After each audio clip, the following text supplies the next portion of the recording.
16 सिंगार। आवे मैया करके वो 16 सिंगार।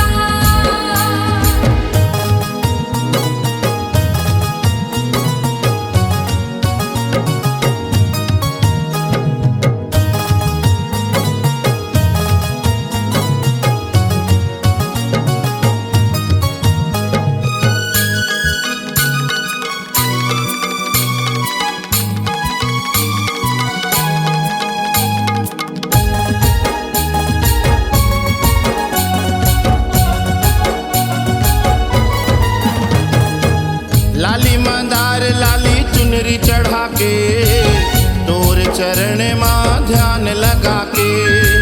लाली मंदार लाली चुनरी चढ़ा के तोरे चरण माँ ध्यान लगा के।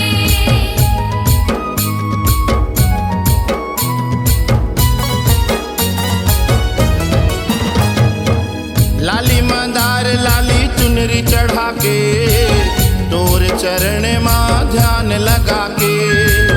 नौ कलसा दाई तोर बर सजा के रास्ता देखत हूँ मैं जोत जला के।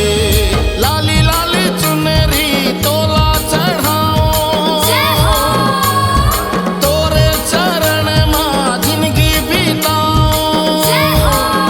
दाई सुन लेना मोरे गोहार आवे मैया करके वो 16 सिंगार। आवे मैया करके वो 16 सिंगार। दाई बघवा माँ हो के सवार आवे मैया करके वो 16 सिंगार। आवे मैया करके वो 16 सिंगार।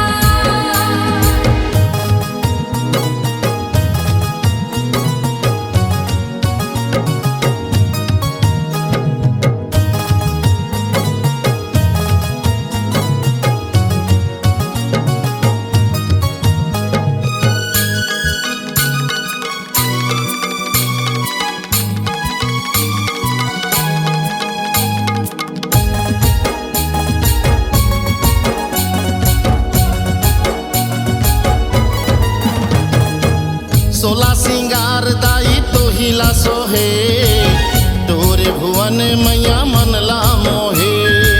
16 सिंगार दाई तो हिला सोहे तोरे भुवन मैया मन ला मोहे।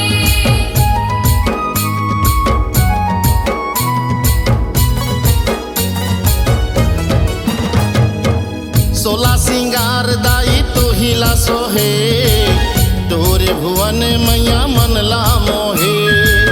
नौ दुर्गा नव रूप बना के दर्शन दे के मैया भाग जगा दे। तोरे दरस बर मन तरसत है आखिल मोरे आंसू बरसत है। आके दर्शन दे दे के बार आवे मैया करके वो 16 सिंगार। आवे मैया करके वो 16 सिंगार। दाई बघवा माँ हो के सवार आवे मैया करके वो 16 सिंगार। आवे मैया करके वो 16 सिंगार। नवरात्रि माँ तोरे इंतजार आवे मैया करके वो 16 सिंगार।